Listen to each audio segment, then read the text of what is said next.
आपका मैं हूं राजीव ढोंडियाल। संविधान पर चर्चा के दौरान आज राहुल गांधी ने सरकार को गरीब, युवा और किसान का अंगूठा काटने का उन पर आरोप लगाया। राहुल गांधी ने एकलव्य की कहानी सुनाई और सरकार पर देश के एकलव्यों के अंगूठे काटने का आरोप लगाया। राहुल गांधी ने संघ, सावरकर और बीजेपी को मनुस्मृति के बहाने घेरा है।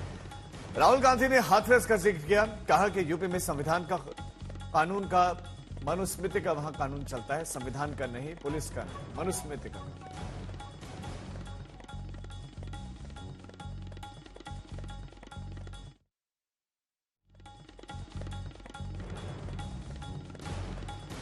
एक लड़की का बलात्कार होता है, गैंग रेप होता है,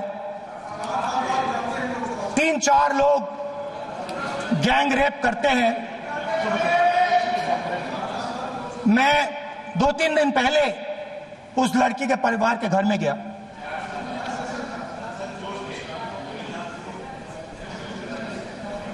जिन्होंने गैंग रेप किया वो बाहर घूम रहे हैं और लड़की का परिवार अपने घर में बंद है। लड़की का परिवार बाहर नहीं जा सकता है। जो अपराधी हैं वो उनको रोज धमकाते हैं और वो बाहर घूमते हैं।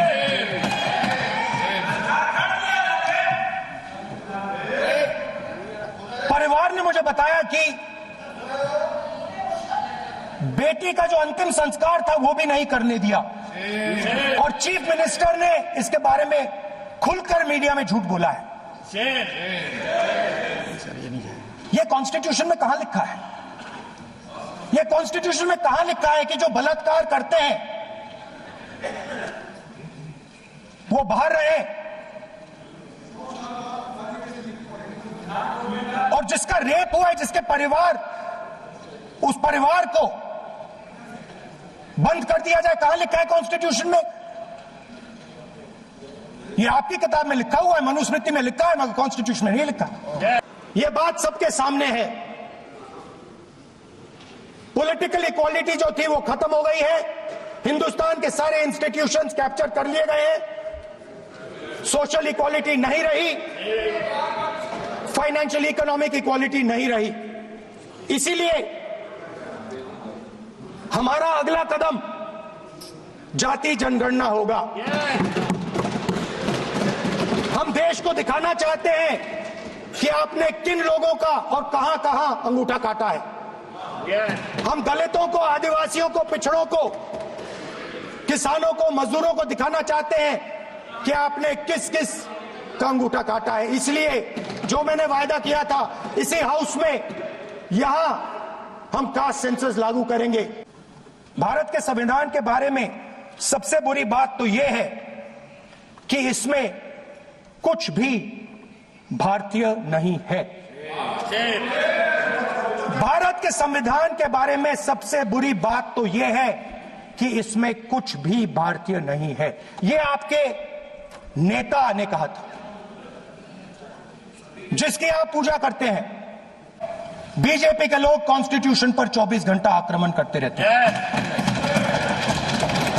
कॉन्स्टिट्यूशन में लिखा है, prohibition of discrimination on grounds of religion, race, caste, sex और place of birth. The state shall not discriminate against any citizen on grounds only of religion, race, caste, sex, place of birth और any of them. Some days back, youngsters from Sambal came to see me. Innocent people, they had done nothing. They were just, वो पास में थे। 5 लोगों को गोली मार के हत्या कर दी। ये कहां लिखा है कॉन्स्टिट्यूशन में? ये कहां लिखा है कॉन्स्टिट्यूशन में? तो लिखा है prohibition of discrimination of grounds of religion. और जहां भी आप जाते हो, एक धर्म को दूसरे धर्म से लड़ाते हो, नफरत फैलाते हो। कहां लिखा है कॉन्स्टिट्यूशन में? कहां लिखा है कॉन्स्टिट्यूशन में कि एक धर्म को दूसरे धर्म से लड़ाना है? कहां लिखा है कॉन्स्टिट्यूशन में कि दलित परिवार को बंद करके अंदर रखना है और उनके अपराधियों को बाहर घूमने देना है? कौन से कॉन्स्टिट्यूशन में लिखा है? मुझे दिखाइए। ये बात सबके सामने है। पॉलिटिकल इक्वालिटी जो थी वो खत्म हो गई है। हिंदुस्तान के सारे इंस्टीट्यूशंस कैप्चर कर लिए गए हैं। सोशल इक्वालिटी नहीं रही, फाइनेंशियल इकोनॉमिक इक्वालिटी नहीं रही। इसीलिए हमारा अगला कदम जाति जनगणना होगा। हम देश को दिखाना चाहते हैं कि आपने किन लोगों का और कहां कहां अंगूठा काटा है। जैसे एकलव्य का अंगूठा काटा गया, वैसे ही आप हिंदुस्तान के युवाओं का सबका अंगूठा काटते हो। जब आप अदानी जी को धारावी देते हो, तो आप धारावी के जो एंटरप्रेन्योर्स हैं, जो स्मॉल एंड मीडियम बिजनेसेस हैं, उनका आप अंगूठा काटते हो। जब आप हिंदुस्तान के पोर्ट्स, एयरपोर्ट्स, डिफेंस इंडस्ट्री, ये सब जब आप अदानी को देते हो,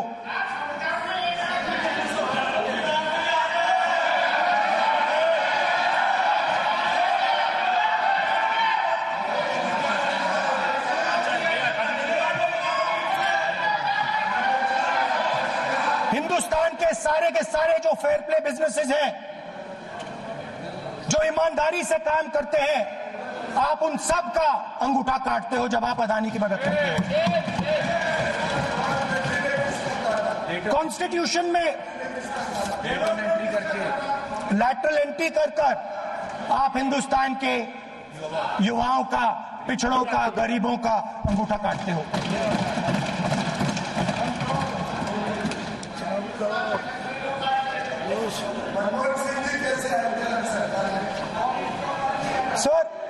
स्पीकर सर, जैसे एकलव्य ने प्रैक्टिस की थी, वैसे ही हिंदुस्तान के युवा सुबह उठकर 4 बजे उठकर अलग अलग एग्जाम्स की तैयारी करते हैं।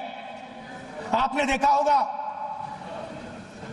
पहले हजारों युवा सुबह उठकर रनिंग करते थे, वेट ट्रेनिंग करते थे आर्मी में जाने के लिए। जब आपने अग्निवीर लागू किया तो आपने उन युवाओं की उंगली काटी। जब आप पेपर लीक कराते हो, 70 बार आपने पेपर लीक करवाया है, तब आप हिंदुस्तान के युवाओं के अंगूठा काटते हो।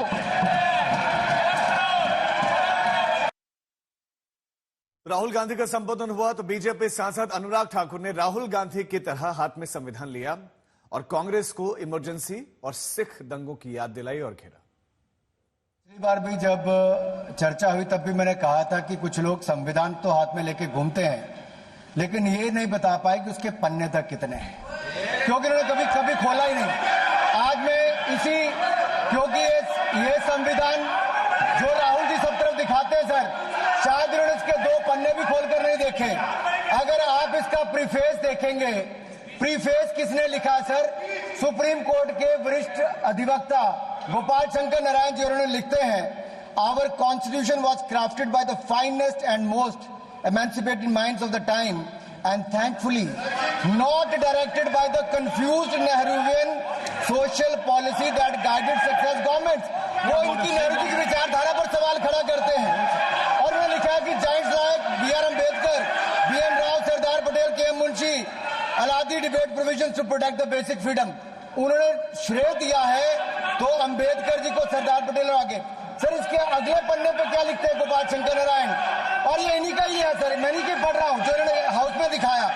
इसमें लिखा है, were it not for the strength of the document, Indira Gandhi would have been compelled to end the darkest episode in independent India by ending the emergency.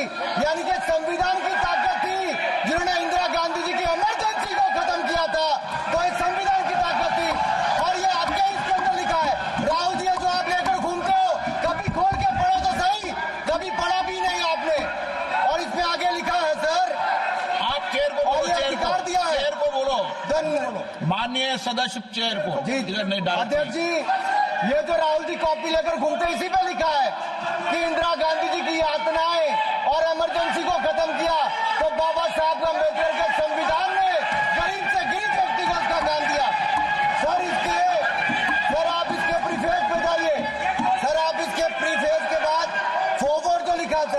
ये भी सुप्रीम कोर्ट के बहुत बड़े वकील हैं, उन्होंने क्या लिखते हैं सर कि जब संविधान बना उसके बाद सर देश आजाद होने के बाद पहले दिन से ही लेजिस्लेटिव और हमारी ब्यूरोक्रेसी सर हमारी दोनों ने ही जुडिशरी के साथ सींग फंसा के रखे, जुडिशरी को नीचे दिखाने की बात की। सर ये मैं नहीं कह रहा, ये वही किताब कह रही है जो राहुल गांधी हाथ में लेकर घूम रहे हैं। सर मैं पढ़ के सुनाता हूँ। From the earliest years itself the legislative wing and the executive wing of the state on the one hand confronted the judicial wing on the other with the accusation that they had vastly approached upon the powers not given to them but given to the executive. The then law minister on 28th October 1976 issued a strident warning to the judges of the Supreme Court and I quote, sir मैं quote कर रहा हूँ, an atmosphere of the confrontation was thought to be created by those whose duty it was to see that they did not encroach upon the field which did not legitimately belong to them. Nothing should be left undone now to ensure that such a situation did not recur. If even after the amendments confrontation continues, then I think it will be a bad day for the judiciary. ये कौन कह रहा है? उस समय के law minister कह रहे हैं। और क्या कहते हैं sir again? We are trying to save them from the temptation to intrude into the powers which do not belong to them. What we are doing today is not to save the people from the judges. ये कह रहे we are trying not to save the people from the judges but really enabling the judges to save them from themselves. This was said during the emergency which hit the nation like tsunami and brought about the realization the constitution could not be subverted. Sir अगर ये संविधान जो बाबा साहब अम्बेडकर ने दिया उसी ने देश को बचाया, राहुल जी कभी इसको पढ़कर देखिए। गांधी परिवार और कांग्रेस पार्टी का पूरा कारनामे इसके अंदर लिखेंगे कैसे आपने धज्जियां उड़ाई। एक तो एक वहीं आज तक से एक्सक्लूसिव बातचीत में फिल्म स्टार और सांसद कंगना रनौत ने प्रियंका गांधी से लेकर वन नेशन वन इलेक्शन पर खुलकर बातचीत की है।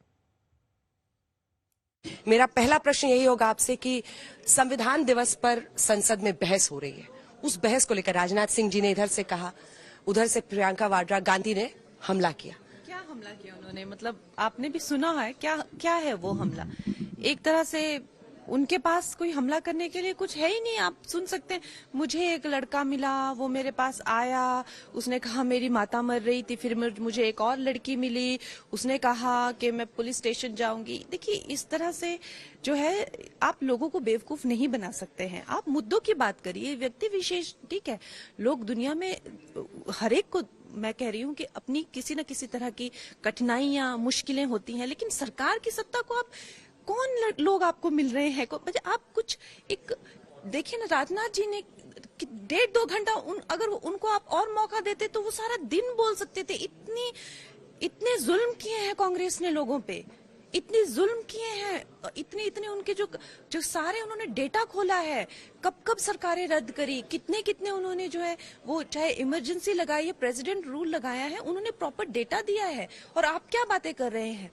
कुछ भी बातें आप बना रहे हैं। वो तो मैं भी बैठ सकती हूँ ना, मैं अगर आपको कहूँ और आपने जो है मेरे साथ इतनी बदसलूकी की, 5 लड़कियों ने भी मुझे आके कहा बदसलूकी की, 2 लड़के आए थे आपने उनके साथ भी बदसलूकी की, आप उसको एक अजीब सी वो एक नुक्कड़ की गॉसिप बना रहे हैं। आप राजनीतिक कोई मुद्दा ला ही नहीं सके, क्योंकि अगर संविधान के कोई रक्षक है तो वो है भारतीय जनता पार्टी। और बता दे वो कोई एक भी इंसिडेंट जब संविधान का अपमान किया गया उनके पास है ही नहीं कुछ। तो ये कहना गलत है कि वहां पे कुछ वह बहस हुई, कुछ बहस नहीं वहां पे हुई। वहां पे स्पीच अच्छी नहीं लगी। उन्होंने कहा कि भय है देश में, प्रियंका वाड्रा गांधी ने। मैं आपको कह रही हूँ एक तरह से उनके पास कुछ कहने के लिए नहीं है, तो हमें डर लग रहा है। हम अगर एक तरह से इनको दुनिया दिखा देगी और हम आंदोलन करेंगे, करो या और भी नहीं, करो या मरो करेंगे, और and you know just instigating people मतलब बिना किसी बात के। और कितने कमजोर उनके विचार हैं और कितने कमजोर हैं ये लोग, जो इस तरह की ना उन बातों का कोई तुक है, ना कोई सर है, ना पैर है। तो मुझे तो नहीं लगा कि वो कोई भी एक राजनाथ जी की स्पीच के सामने और हमारे नेताओं की स्पीच के अगेंस्ट वो कुछ भी तर्क रख पाए, कुछ भी वो एक जिसे कहते हैं ना कि जिसको कह के आप कह सके कि हाँ एक बहस हुई, कुछ भी बहस नहीं हुई वहां पे। राहुल जी ने कहा कि जो मेरी पहली स्पीच थी उससे अच्छी स्पीच मेरी बहन ने आज दी है पार्लियामेंट में, ओपनिंग स्पीच प्रियंका जी ने। उन दोनों के वही दोनों स्टैंडर्ड हैं। उनसे पहले उनकी माताजी वो उस टाइप का स्टैंडर्ड उनके लिए होंगी कि हमने माताजी से अच्छा बोला। अब माताजी तो 2 शब्द नहीं बोल पाती हैं हिंदी के, तो राहुल इस बात से खुश होगा कि मैंने अपनी मम्मी से अच्छा बोला, और प्रियंका इस बात से खुश होगी कि मैंने राहुल से अच्छा बोला। उनके ये अवार्ड अपने ही घर में, जैसे हमारी फिल्म इंडस्ट्री में ये लोग अपने ही फिल्म फेयर बांटते रहते हैं ना घर में, वैसे ही इन लोग अपने घर में अवार्ड बांटते रहते हैं। खबरों में आगे बढ़ते हैं और बात करेंगे यूपी के संभल की, जहां पुलिस जांच कर रही थी और पुलिस को जांच में एक बंद मंदिर मिला जो बंद किया हुआ था, और पुलिस के मुताबिक मंदिर में 46 साल से ताला लगा हुआ था। अब आज जब बिजली की चोरी और अवैध कब्जे की चेकिंग के दौरान पुलिस पहुंची तो पता चला कि यहां मंदिर है। मंदिर में हनुमान प्रतिमा मिली, जिसको उसके बाद पुलिसकर्मी कुछ इस तरह से साफ करते दिखे। शिवलिंग और वहां नंदी भी विराजमान दिखे। 24 नवंबर को मस्जिद में सर्वे को लेकर इसी इलाके में हिंसा भड़की थी और बीजेपी ने कहा कि आक्रांताओं के वंशजों ने कब्जा करके इस मंदिर को छिपा रखा था।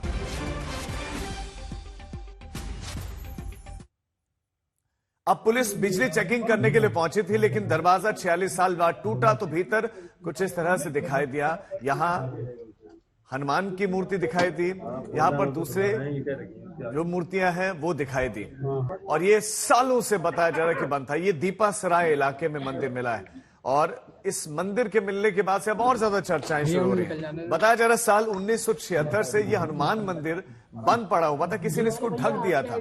अब जब बिजली चोरी की शिकायत मिली तो उसके बाद पुलिस पहुंची, लेकिन संभल प्रशासन क्या कह रहा है इस घटना पर आपको सुनाते हैं। जब हम लोग विद्युत चोरी के विरुद्ध अभियान चला रहे थे तो उसी समय जब यहाँ पहुंचे तो ये मंदिर दिखाई दिया था। इसके बारे में लोगों ने बताया, यहाँ के स्थानीय लोगों ने जो कुछ हिंदू थे उन्होंने बताया कि सन 1978 से बंद था। हाँ, अभी जब डीएम सर आए हैं तो इसको खुलवाया गया, अब इसकी साफ सफाई कराई जा रही है। क्लीन कराएंगे आप फिलहाल टेम्पल जितने लोग थे वो क्या बताए थे, किन रीजन से बंद हुआ, क्या करना पड़ा, कुछ बातचीत तो बता रहे थे कि तत्कालिक ऐसा माहौल था कि इसको बंद करके हमें जाना पड़ा 1978 में। जब यहाँ पे बिजली चोरी का अभियान चल रहा था उसी दौरान ये एनक्रोच्ड मंदिर मिला, तो इसको हमने खाली कराया है, साफ कराया है, और यहाँ पे जो कुआं मिला है उसको भी एनक्रोचमेंट फ्री कराया है। सर ये कितना पुराना सर मंदिर बताया जा रहा है, कुछ जानकारी अभी सर? 400-500 से 1000 वर्ष पुराना हो सकता है। अच्छा, कुएं को भी सर खाली कराया? कुआं भी बहुत पुराना है, उसको हमने एनक्रोचमेंट फ्री करा लिया, इसको रिवाइव कराएंगे। सर क्या कुछ किस वजह से जो सर ये लोग बता रहे हैं सर यहाँ से जो ये बंद हुआ सर मंदिर?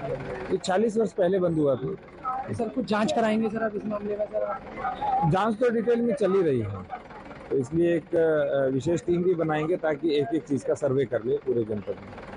क्षेत्र में भ्रमण किया गया तो उसी दौरान पाया गया कि यहाँ कुछ व्यक्तियों द्वारा घरों को बनाकर मंदिर को बीच में दबा लिया गया है। यह पाने पर यहाँ पर आकर देखा गया और साथ ही दरवाजा खोला गया तो पाया गया कि धूल धूसरित यह मंदिर है और इसको बोरों से ढक दिया गया है। इसकी सफाई की गई और जिन्होंने यह अतिक्रमण किया है यह जानकारी करते हुए कार्रवाई की जाएगी। सर किन की प्रतिमा यहाँ पर मिली है? यहाँ देवों में शिव परिवार एवं ये हमारा हनुमान जी की प्रतिमा है और इसकी साफ सफाई की जा रही है और देखा जा रहा है कि किन स्थिति में ये हुआ है। संसद में संविधान के 75 वर्ष होने पर चर्चा चल रही है, लेकिन सड़क पर कोई बेरोजगार उसे संविधान से मिले अधिकार से प्रश्न पूछ ले तो नौकरशाही उसे रौंद देती है। पटना डीएम ने एक युवक पर हमला कर दिया सिर्फ इसलिए क्योंकि उसे पेपर लीक का शक था और डीएम से उसने कुछ पूछ लिया था।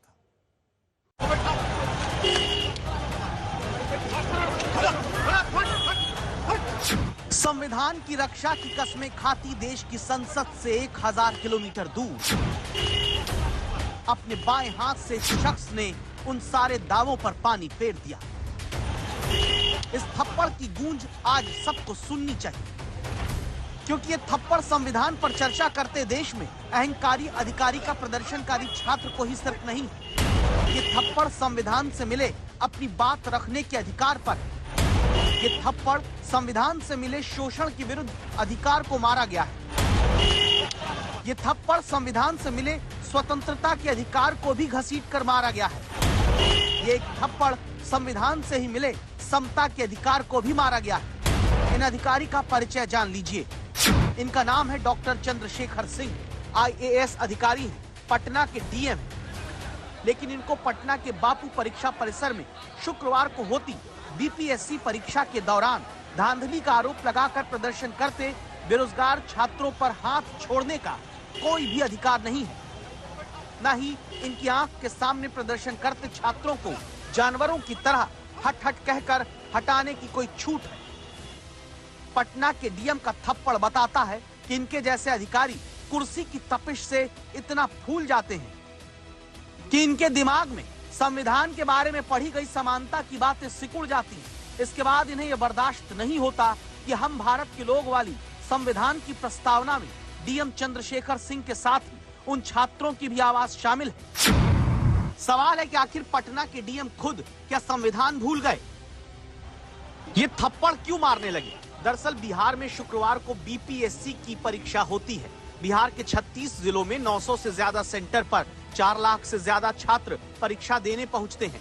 पटना के बापू परीक्षा केंद्र पर धांधली का आरोप लगाकर कई छात्र विरोध करते हैं। पटना के इस सेंटर पर प्रश्न पत्र का पैकेट खुला मिलने का आरोप लगता है। पटना के बापू परीक्षा केंद्र पर कुछ छात्र 12 बजे से जो परीक्षा होनी थी उसमें 12:30 बजे तक पेपर न मिलने का आरोप लगाते हैं। आरोप ये भी लगाते हैं कि पेपर की फोटो खींचकर सेंटर के भीतर सॉल्व कराया जा रहा था। इन्हीं आरोपों के साथ बहुत सारे छात्र नारेबाजी करते परीक्षा को बीच में छोड़कर पेपर लीक होने का आरोप लगाते हुए बाहर आ जाते हैं, प्रदर्शन शुरू कर देते हैं। सील पहले से फटा हुआ था और आधा घंटा 40 मिनट बाद पेपर मिला। आयोग क्या बोल रही है? आयोग यहाँ का जो इन्विजिलेटर बोल रहा है आपको आधा घंटा ज्यादा मिलेगा। क्यों आधा घंटा ज्यादा मिलेगा? सर हमको आप आधा घंटा लेट से क्यों आया?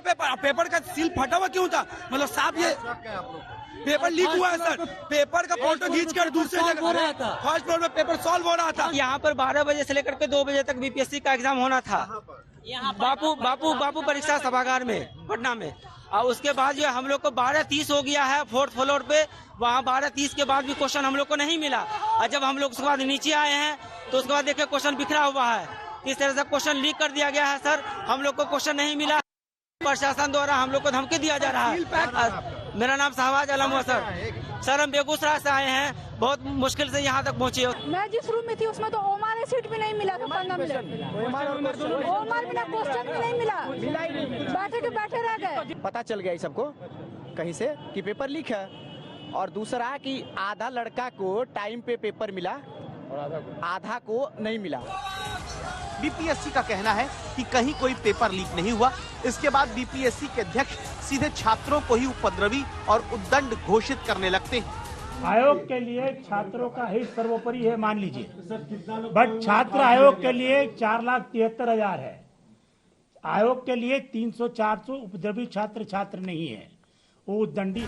अब बीपीएससी वाले परीक्षा नहीं करा पाते या फिर छात्र उपद्रवी, ये पता चलेगा इस बात से कि क्या पटना में बीपीएससी परीक्षा में पेपर बांटने में कोई गड़बड़ी हुई है।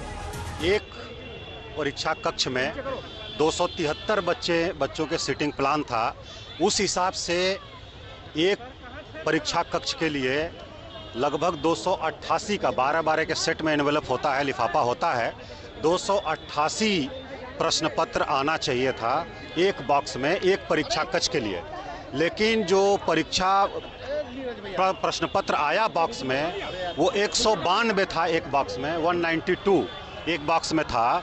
तो इसलिए एक हाल में खोलने के बाद दूसरे हाल से भी लेना पड़ा, दूसरे में खोलने के बाद तीसरे से भी लेना पड़ा। इस प्रकार से तो एक हाल से दूसरे हाल में जब परीक्षा प्रश्न पत्र का पैकेट जा रहा था उस पर कुछ बच्चों ने आपत्ति किया। उनको सेंटर सुपरिटेंडेंट ने समझाने का प्रयास किया और उसमें थोड़ा समय भी लग रहा था, इसलिए लगभग 10 से 15 मिनट डिले हुआ। उसमें सेंटर सुपरिटेंडेंट ने समझाने की कोशिश किया कि अगर अतिरिक्त समय लगता है तो अतिरिक्त समय और दिया जाएगा। लेकिन लगभग 100 से 150 बच्चे जो है हंगामा करते हुए बाहर निकल आए। अगर बात सिर्फ इतनी सी ही थी तो क्या डीएम बाहर प्रदर्शन करते छात्रों को थप्पड़ मारने लगेंगे और बीपीएससी के अध्यक्ष सीधे उन्हें उपद्रवी घोषित कर देंगे, क्योंकि खुद को पाक साफ दोनों को दिखाना है। इस बात को क्यों नहीं समझा गया कि जिस बिहार में हाल में कई परीक्षाओं के पेपर लीक हुए हैं वहाँ छात्रों को शंका हो सकती है, जिसे डीएम ने अपने रुतबे और रुआब के दम पर दबाने की कोशिश की। अल्लू अर्जुन की जेल से रिहाई हो गई है और उसके बाद वो अपने घर पहुंच गए। उनसे मिलने के लिए अब कई फिल्मी सितारे पहुंचे हैं और इससे पहले उन्होंने मीडिया से कहा कि भगदड़ में मौत मामले का उनको अफसोस है। मैं कानून को मानता हूं और पुलिस को सहयोग करूंगा। हाईकोर्ट से कल ही उनको जमानत मिल गई थी, लेकिन रिहाई आज सुबह हो पाई। फिल्म पुष्पा 2 के प्रीमियर के दौरान एक महिला की भगदड़ में मौत हो गई थी। उसी मामले में एक्टर अल्लू अर्जुन को गिरफ्तार कर लिया गया था। रिहाई के बाद एक्टर के पिता और उनके ससुर उन्हें लेने के हैदराबाद के चंचलगुड़ा सेंट्रल जेल पहुंचे थे। अल्लू ने बाद में एक प्रेस कॉन्फ्रेंस की और कहा कि भगदड़ की घटना हादसा थी। 3 तस्वीरें जहां फैंस के बीच में अल्लू अर्जुन दिखाई दे रहे हैं। जब हादसा हुआ उस वक्त की तस्वीरें हैं। दरअसल एक प्रीमियर के मौके पर पहुंचे, ये भी आरोप लगा कि बिना इंफॉर्मेशन के पहुंच गए। बहरहाल एक्टर हैं, वो चले गए। बेतहाशा भीड़ थी वहां जो इंतजार कर रहे थे अल्लू अर्जुन का, और ऐसे में अल्लू अर्जुन के पीछे पीछे वो थिएटर के भीतर घुसने लगे। उसी कड़ी में महिला भी घुसने वाली थी, लेकिन वो दब गए और अल्लू अर्जुन की गिरफ्तारी हुई और बाद में अब जमानत भी मिल गई है। क्या कुछ कहा अल्लू अर्जुन ने, अब आपको सुनाते हैं। I'd like to first thank everybody from all over the country for all your love and support. Thank you each and everybody from all the industries, all the states and all the Indians across the world. Thank you so much for your love and support. I'm very, very, very humbled. And I like to thank all my fans for their immense love and support. Thank you. I'm safe. Nothing to worry. I'm doing well. Thank you very much. And I also like to tell that I'm a law-abiding citizen. I respect the law, and I will cooperate with them, and I'll do the needful. And very importantly, I'd like to give my condolences once again to the family. It is very, very unfortunate.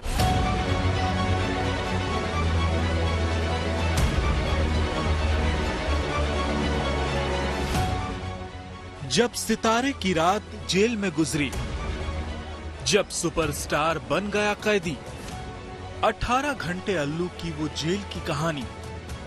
रिहाई मिली तो खिला चेहरा। अल्लू कल दोपहर से पहले तब हैरान रह गए होंगे जब हैदराबाद की पुलिस उनके घर पर पहुंची। मामला भगदड़ में मौत का था। आरोप तो ये है कि अल्लू को नाश्ता भी नहीं करने दिया गया, कपड़े तक नहीं बदलने दिए गए। पुलिस ने पहले उनका मेडिकल कराया, फिर कोर्ट में पेश किया। अल्लू की टी शर्ट पर वही दमदार डायलॉग लिखा था, मैं फायर है, फ्लावर नहीं। लेकिन कानूनी जंग में ये फायर नहीं चली। अल्लू को जेल जाना पड़ा। उनको कैदी का नंबर मिल गया। पता चला कि रात भर अल्लू को जमीन पर सोना पड़ा। हालांकि हाईकोर्ट ने कल ही उनको जमानत दे दी, लेकिन कागजी कार्रवाई में वक्त लगा तो रिहाई सुबह हो पाई। हालांकि रिहाई के बाद अल्लू खुश दिखे। डायलॉग तो खुद के फायर होने का है, लेकिन अल्लू का रुख काफी नरम दिखा। अल्लू ने कहा कि कानून का पूरा सम्मान है, पुलिस का सहयोग करेंगे। I'd like to first thank everybody from all over the country for all your love and support. Thank you each and everybody from all the industries, all the states and all the Indians across the world. Thank you so much for your love and support. I'm very, very, very humbled. And I like to thank all my fans for their immense love and support. Thank you. I'm safe. Nothing to worry. I'm doing well. Thank you very much. And I also like to tell that I'm a law-abiding citizen. I respect the law, and I will cooperate with them, and I'll do the needful. And very importantly, I would like to give my condolences once again to the family. It is very, very unfortunate. घर पहुंचने के बाद की तस्वीरें सुकून देने वाली हैं। बेटा बेटी दौड़कर अल्लू के गले लग गए। बीवी को अल्लू ने गले लगा लिया। इसके बाद अल्लू सुकून के साथ घर पर बैठे नजर आए। तो इस तरह हैप्पी एंडिंग हो गई। हालांकि कानूनी जंग जारी रहेगी। ब्यूरो रिपोर्ट, आज तक। तो तेलंगाना के मुख्यमंत्री रेवंत रेड्डी घटना के लिए अल्लू अर्जुन को कसूरवार मानते हैं। सुनिए अल्लू की गिरफ्तारी पर रेवंत ने एजेंडा आज तक में पहुंचकर क्या कुछ कहा। अल्लू अर्जुन ने वहां पर गए, वहां पर पूरा मारम धक्का हो गए, वुमेन डेथ हो गई। उनके बेटा आज भी हॉस्पिटल में अभी 13 दिन से जीवन मरण समस्या से लड़ रहा है। तो वहां पर पुलिस ने ये रैपिड के बारे में क्रिमिनल केस बुक किए, थिएटर वाले, मैनेजमेंट वाले सबको अरेस्ट किए। 10 दिन के बाद अल्लू अर्जुन को भी पुलिस जाके मिले। वहीं से अल्लू अर्जुन खुद चलकर पुलिस स्टेशन को आए। तब पुलिस वाले कोर्ट के सामने उनको पेश किए, तो कोर्ट ने उनको बेल दिया। वो बात अलग है। मतलब यहाँ पर जहाँ पर लोग जनता के जान चले गए, जनता के जान चले जाने के बाद भी हम केस कुछ भी नहीं लगाए तो आप क्या बोलेंगे? सिनेमा एक्टर के लिए, फिल्म स्टार के लिए एक नया संविधान कोई कुछ बनाया। आम जनता अगर वैसे किए तो आप एक ही दिन में जेल में डाल देते, तो ऐसा चर्चा आ जाएंगे। द बॉलीवुड सवाल कर रहा है कि भगदड़ मच गई तो इसमें अल्लू अर्जुन का क्या दोष है? आई फील जो सेफ्टी प्रोटोकॉल्स है वो हर चीज एक एक्टर सिर्फ अपने ऊपर नहीं ले सकता है। We can tell people around us, जैसे कि हम लोग अभी मैं इसी की बात कर सकता हूँ। सिनेपोलिस ने बहुत अच्छा प्रबंध किया है यहाँ पे and we are grateful to them on that. And जो हादसा हुआ है वो बहुत दर्दनाक है। Very sorry, send my condolences, but at the same time I think जो आप ब्लेम है सिर्फ एक इंसान पे नहीं डाल सकते। भीड़ को कंट्रोल करने का वो उनका जिम्मा है, जो उन्होंने जिसने अरेंज किया उनका जिम्मा है। एक्टर की कोई गलती नहीं? एक्टर का मुझे मालूम ही नहीं है, एक्टर की क्या गलती होगी मुझे नहीं मालूम। बॉलीवुड कह रहा है कि अभिनेता की इसमें क्या गलती है, वहीं अभिनेता और नेता का भी बयान सामने आया है। क्या कुछ कहा है आपको सुनाते हैं। जेंटलमैन इंसान को इस तरह उनके घर से बाहर खींच कर लाना, उनके छोटे बच्चों के सामने, उनके बूढ़े माता पिता के सामने, एक नेशनल अवार्ड विनर एक्टर के साथ you are behaving like this is a black day for all the actor fraternity, for film industry, for all his fans all over the world. एक इंसान टैक्स पेयर है, इतना बड़ा business अभी cinema को दिया, और एक बहुत ही तहजीबदार इंसान, उसके साथ आप इस तरह से कोई पर्सनल रिवेंज है? कांग्रेस की सरकार को जवाब देना है, वहां के मुख्यमंत्री को, वहां के प्रशासन को, कि कलाकार के साथ आपने इस तरह का बर्ताव क्यों किया? क्या रीजन है? क्या पर्सनल रिवेंज है? क्या आपने कोई पर्सनल रंजिश निकाल रहे हैं? आज पूरे कलाकारों के लिए मतलब एक आज ऐसा लग रहा है कभी भी कोई खींच के लेके जाएगा कांग्रेस के स्टेट में जहां भी उनकी सरकार होगी।